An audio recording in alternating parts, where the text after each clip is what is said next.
Hey guys, what's up? Welcome back as always to another edition of Deadlock Weekly, the show where I bring you all the latest news, leaks, esports roundups, and more every Sunday at 6 p.m. Eastern, for real this time.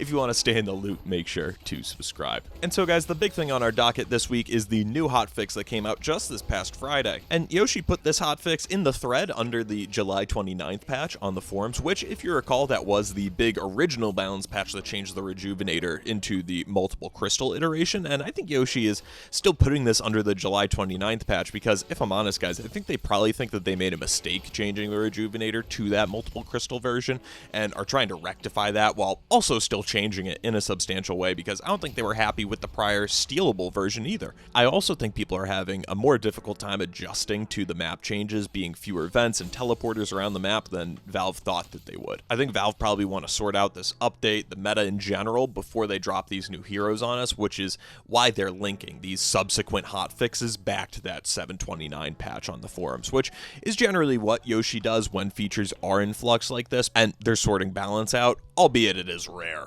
But that's just kind of my speculation. They want to get this sorted before they go on to the next major patch. Not that I think they literally have it ready and they're just going to hit the button as soon as they feel like everything's sorted, but I feel like now this is probably another thing that's on their plate that they want to get sorted before they push the new heroes.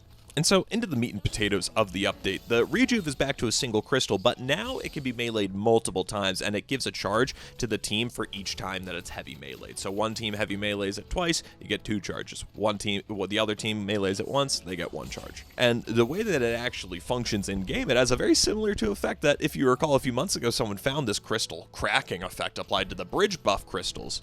And we went over that here on Deadlock Weekly, so it's cool to see that make its way into the game in one way or another. And I'm really happy in general to see this development cycle and actually be included in some big experiments like this. I thought after we did that Solern experiment back, probably in 2024 now, that we'd be seeing more stuff like this. But if I had to guess, this wasn't an experiment. This was their proper new Rejuvenator concept. They made a round of changes after it was shown to be too OP and just people weren't the biggest fans of it, and then they changed it again. In the past, they had told us if they were running experiments, but then that leaves us wondering what even was their reason to change the Rejuvenator in the first place. And I think it stems with that the devs were unhappy with the swing that could be accomplished with just good or even lucky timing or just straight up better hero composition. Theoretically, one heavy melee could change the winning team, and I think Valve thought that was a bit too big of a swing, especially once esports really gets spun up. So they changed it to the multiple crystal version that could still be fought over, but not really stolen in the same way. But when you combine that with the HP changes, no one was really fighting over it, and stealing the crystal was pretty useless if your team wasn't there to help you. And the buff was just a little bit too individualized in general, and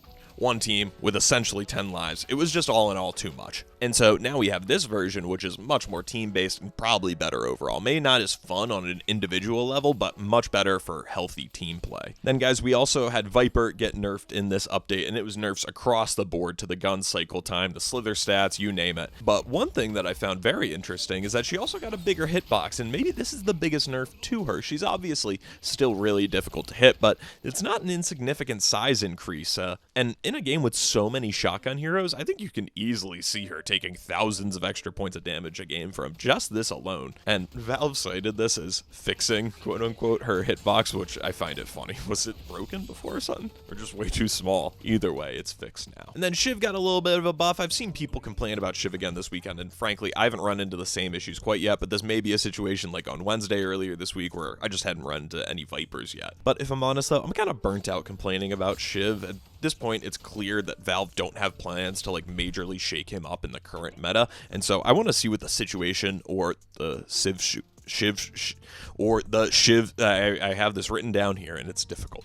The Shiv situation, if you will, is when he fuck, now I can't finish the sentence.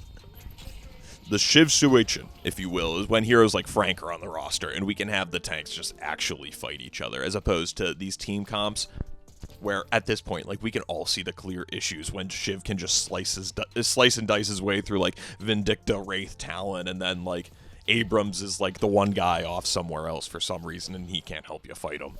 I think it's just becoming more and more apparent in the community as we've played all these heroes now for hundreds of hours how much, we are really looking for new ones to come into the fold and new counters to the heroes that it seems like Valve has really been kicking the can down the road on adding in those counters for people like Shiv. So then, guys, a couple other things on our docket this week. I wanted to take a quick second to talk a bit more about the LAN and the experience once it was off the ground last week, because once the drama was behind us, it was pretty much all smiles all around. The LAN itself was at A Zone Gaming in Toronto, which is the closest thing I could call it would be like if an internet cafe in GTA 4 had like Alienware rigs with 144 hertz monitors and racing sims all over the place, like really high-end stuff.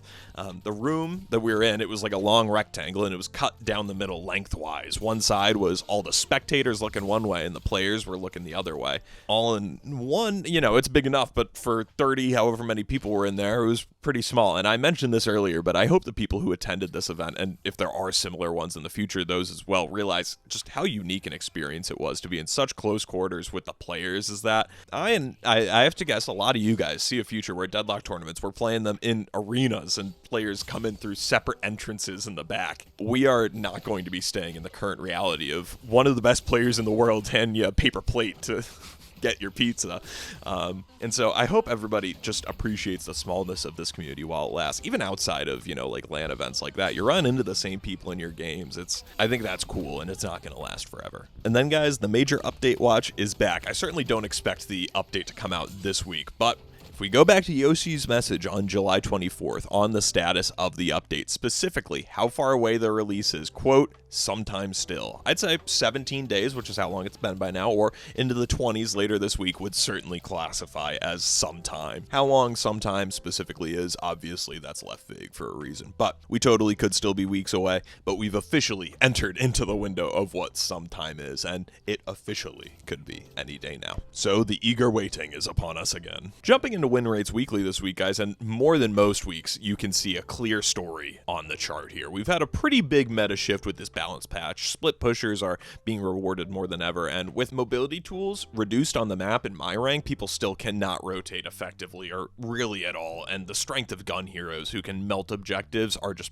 being shown even more so in the pick rates this week than last. And overall, Viper is continuing her climb while Seven's footing at the top shows some signs of instability. And I think Viper is probably going to be the #1 win rate hero next week. I simply think she melts objectives too quickly for most people in the player base to be able to react. And then Seven also got some actually significant nerfs this week as well to his move speed. And then with Wraith, her pick rate boom is continuing, and it just seems like she is just so back, and even in the way that I like to play her as kind of the card split push assassin. And so I am trying to get in on this boom, so just please deselect her so that I can play. I keep getting Lash as my gold pick. Please let off Wraith. And then the Shiv pick rate collapse continues. It'll be interesting to see if this continues even further, because he did get a couple more small buffs in this recent hotfix, but this pick rate collapse is showing that he is shedding all those people who are giving him a spin the past few weeks. And then as we look at our Phantom Plus ranks, I found it really funny that almost all the heroes that benefit from Tank Buster the most all got massive pick rate booms in Phantom Plus.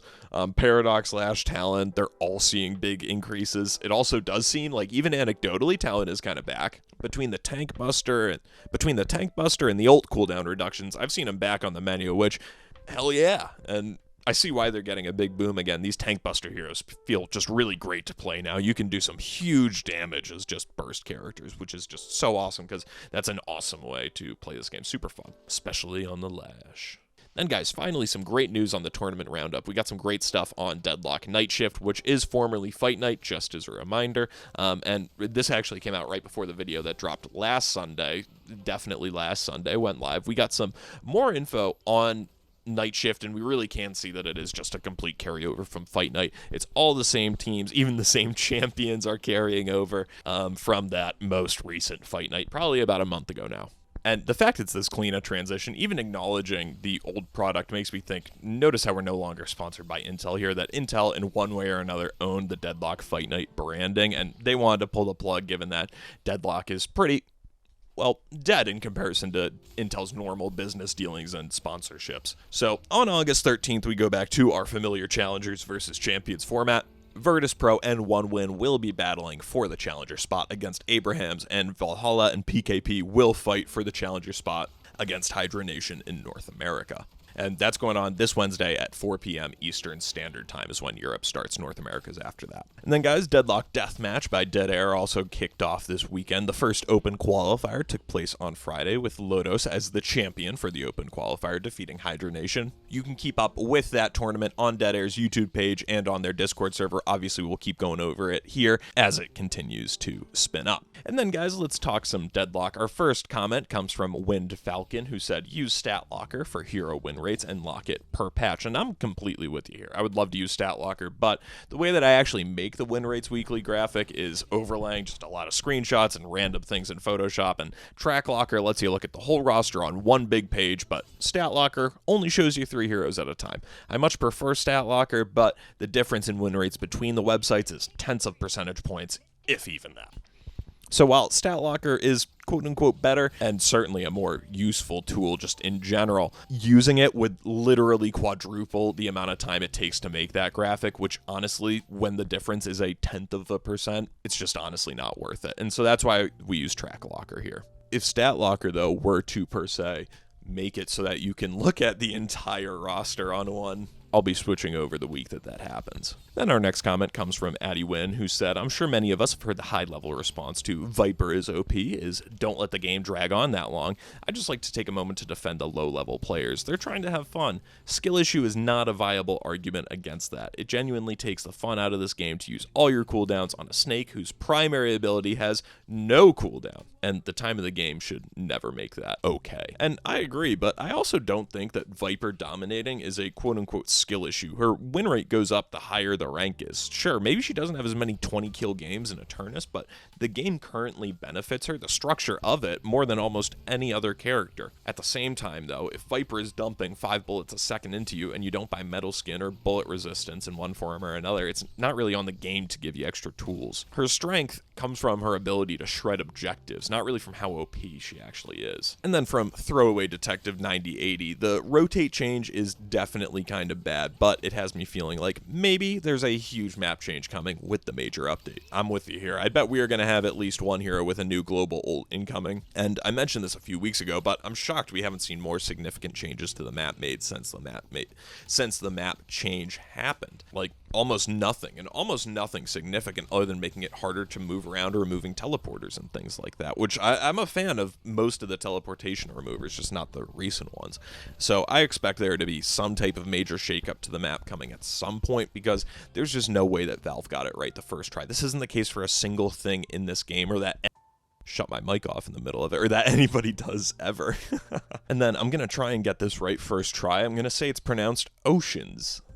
Who said, love these vids, never stop, and donated $10. Thank you so much for donating and becoming a member. It really, really appreciate it. Thank you. But yeah, just to be clear, guys, I don't plan on going anywhere. I'm going to ride this Deadlock train and see where it takes all of us. I love this game, and I love being involved in the community, so we're keeping up the videos, don't worry. And speaking of videos, I saw a couple of great ones this week. I know normally in this section we don't do gameplay videos, but this one made me laugh so hard. A gun magician build video that Piggy did, wizard with a gun, just a hysterical build, just nuking people with M1 as magician. And then Yaptism, who I give this guy so much credit. He makes videos about like very in-depth, like you've probably have seen them because they get great view counts, but very in-depth like niche mechanics that like are certainly going to change. And so your ability to get willing to get that in-depth about something that is definitely changing in the future, I have fantastic admiration for. So guys, check out his